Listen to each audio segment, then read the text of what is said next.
flashback.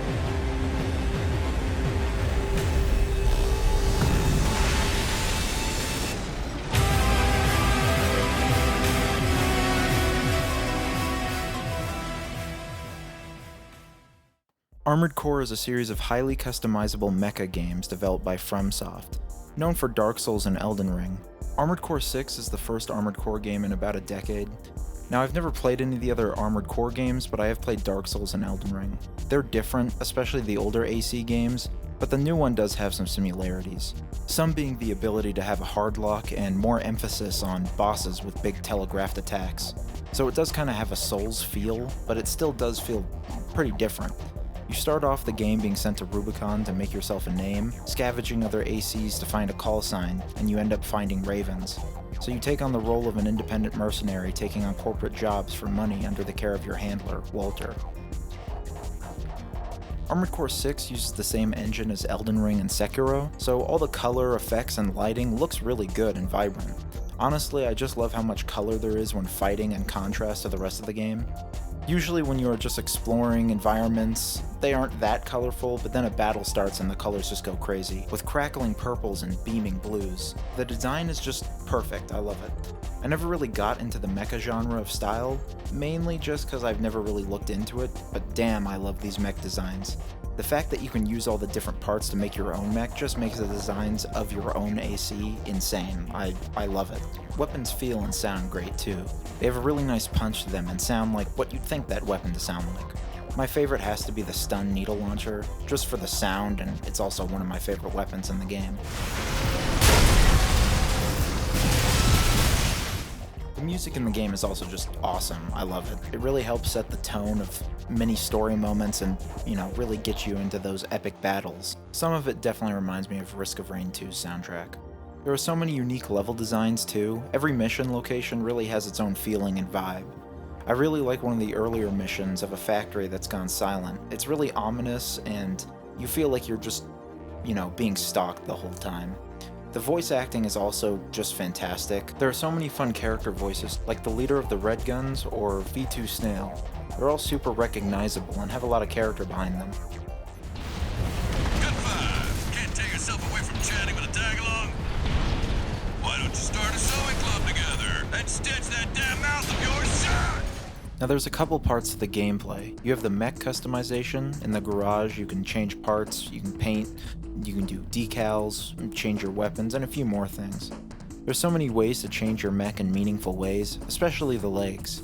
They can play a pretty big part in how your mech plays and feels. There are 4 different leg types: bipedal, which are your normal legs, kind of like a middleman in what they can do. They're great for most builds. Tetrapods are great for aerial combat, and usually have a pretty good carry weight, but overall are pretty slow. With these legs, you can press jump again while in midair to activate a hover mode. It takes less energy than normally using your boosters to stay in the air. They allow you to negate recoil while hovering too, so you can use big weapons in the air with pretty much no penalty. Reverse joint legs are for your lighter and more squishy builds. They're very fast and nimble, and they also have great jump height compared to their counterparts. And last but not least, we have the treads. They allow for great load limit and lots of health. They aren't great with aerial combat and struggle with maneuverability. They can also fire heavy weapons while on the move, which is really nice. It definitely plays into that tank playstyle. And it's not just the legs that have an impact on how your mech works. There are so many different little stats to enhance, and arms have different melee and firearm specializations. Different boosters can affect more than just your boost speed. They can affect how far you thrust for melee attacks or your quick boost reload time, and more.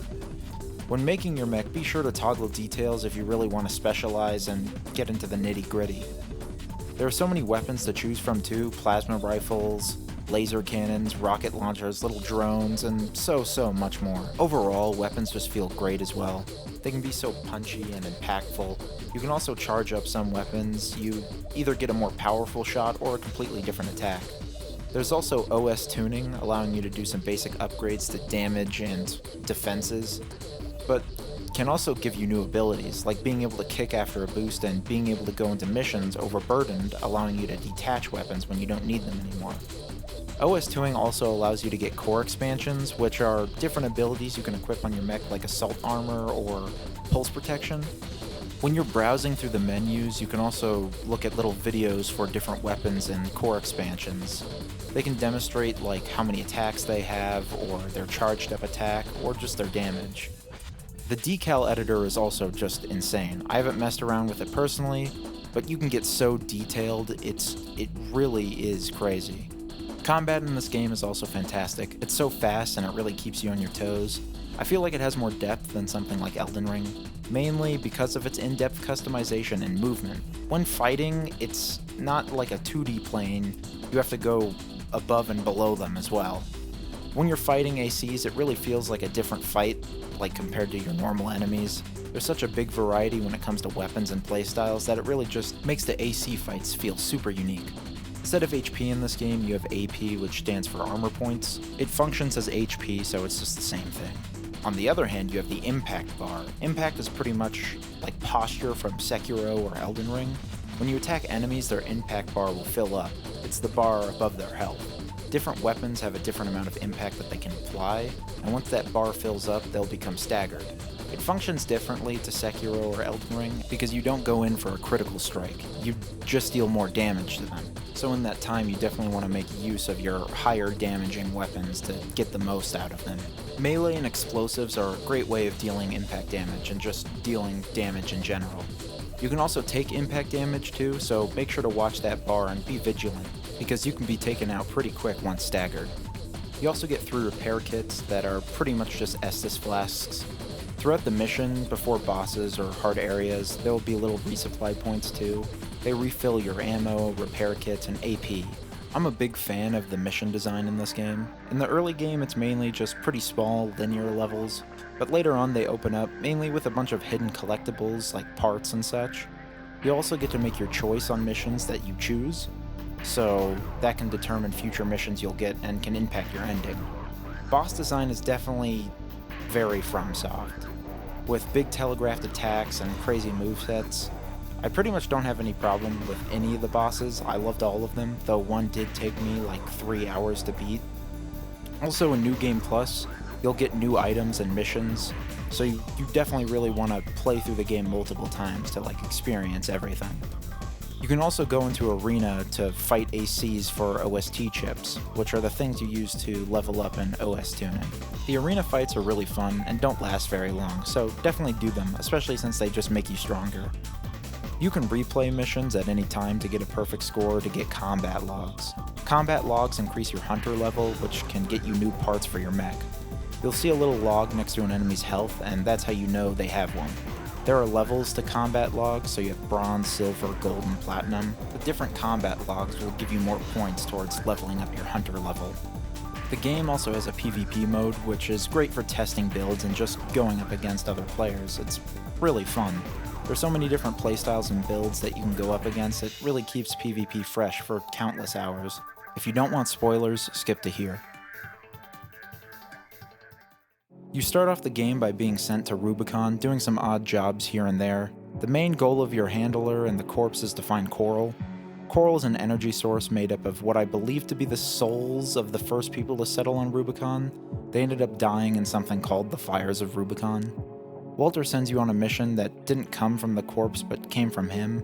He wants you to attack a facility monitoring the Coral. He doesn't say why, but he just needs you to destroy it. When you end up destroying its sensor valve, you come in contact with a very large amount of Coral, and you meet Air, a Rubiconian. She sticks with you for the rest of the game, she'll talk to you and help you along your way.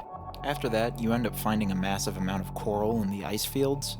You use a cargo catapult to launch yourself over. You'll do some more odd jobs, and then you end up meeting the Planetary Closure Administration, the PCA for short, and they want to hoard all the Coral to themselves. They have numerous sea weapons under their control, and they're the most technologically adept and organized out of all the factions. After you find out about the PCA, all the corporations band together to try and destroy them. At the end of raiding one of the PCA's bases, they bring out an ice worm, which is a giant autonomous sea weapon with a very powerful shield. It can't be breached by normal weapons, so Carla sends you on a mission to capture a giant railgun from one of her old friends turned baddie. And the Arquebus Corporation makes the stun needle launcher to take out its first shield. Honestly, this mission is just awesome. There are so many good character moments and great dialogue and this badassness. Sighting correction, A-OK. 90, 95. I won't miss. After destroying the worm, the PCA cuts their losses and leaves for now. You infiltrate a giant underground facility fighting some corps and PCA defenders. At the bottom, you find out someone has been tracking you the whole time. Turns out it's Rusty. Rusty works for Arquebus, but you fight alongside him in a couple missions before. He never seems too important. After defeating him, you delve deeper into the underground, finding a relic of a long-forgotten city full of coral. That's where you end up fighting the boss that took me about 3 hours to beat and countless tries. After beating Cell 240, V2 Snail stuns and captures you. You escape in an old beat-down AC with the help of Carla. Arquebus ends up capturing the giant coral structure and seems to be harvesting it for now. Chapter 5 is where a lot of decisions are made that go towards your ending. At the beginning of Chapter 5, your handler, Walter, goes missing, and you don't know what happened. Armored Core 6 has 3 endings. 2 you can get it right off the bat, but to get the true ending you need to complete the other 2. The first one is The Fires of Raven. It has you following the wishes of handler Walter and Carla. You help Carla gain control of the city of Xylem, which you explored earlier in the game. Once you help her, she shows you that the city was a ship the whole time. She plans to crash that ship into the giant coral structure, but Air is not very happy about that, so she asks you to kill Carla. If you help Carla, she leaves you. Once you go about helping Carla, you fight off a PCA fleet, and then out of nowhere, Rusty comes in. After defeating him, you're on course for hitting the coral structure, and Air gets in an AC and you fight her, defeating her and destroying the coral, and that's how you get the Fires of Raven.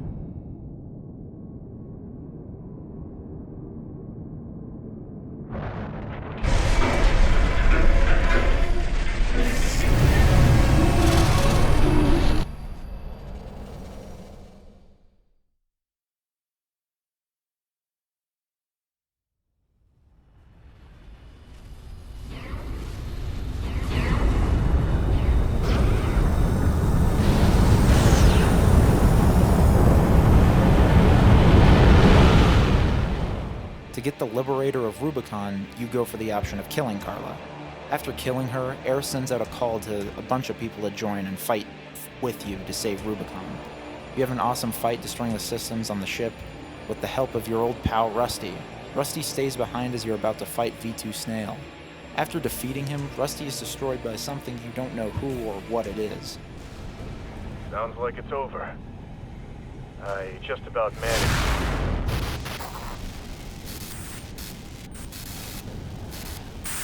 Rusty's signal just...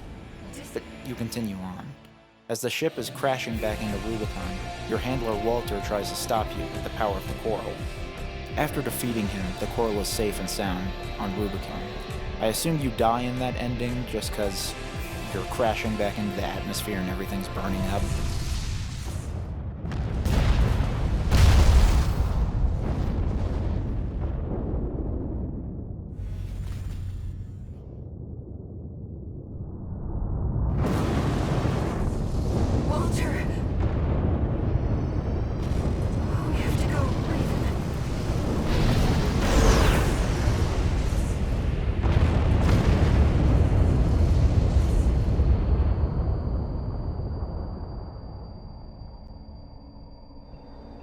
Now, the final ending is called Alea Iacta Est.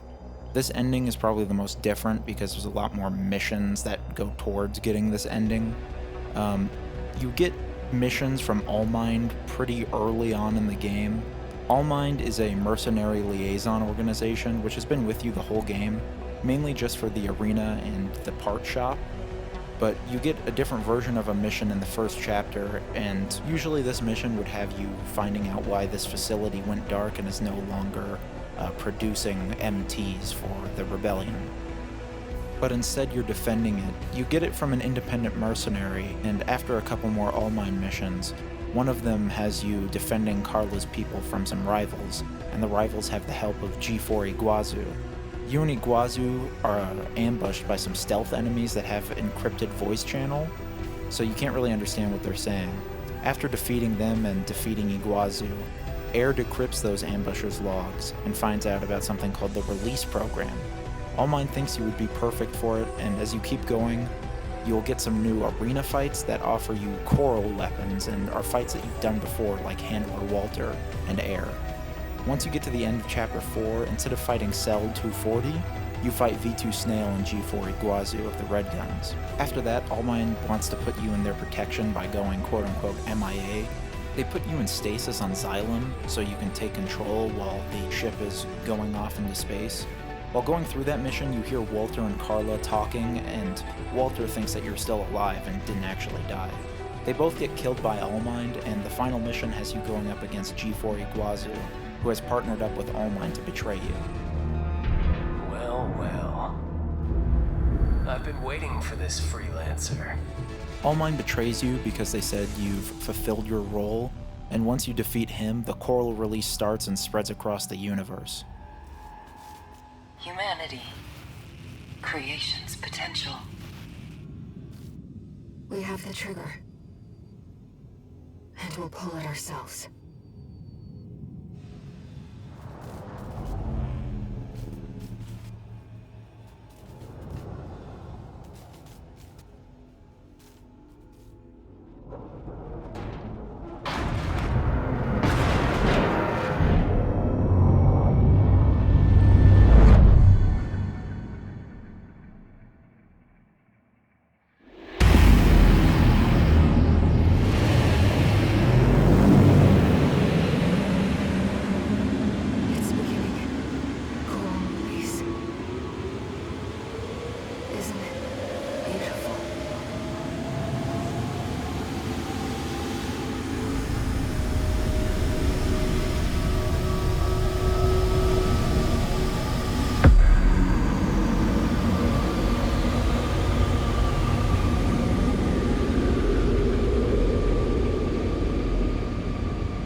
Overall, I loved Armored Core 6. I really loved it. Definitely my top 10 games of all time. The great combat and the amazing story just make a really nice package. My only problem is that I just really want more. I hope they end up making a DLC or another game, because just damn. I would highly recommend this game to anybody wanting an engaging story and just a really fun, challenging combat system. You can get it on PC, PlayStation 4 and 5, and Xbox One and Series S and X.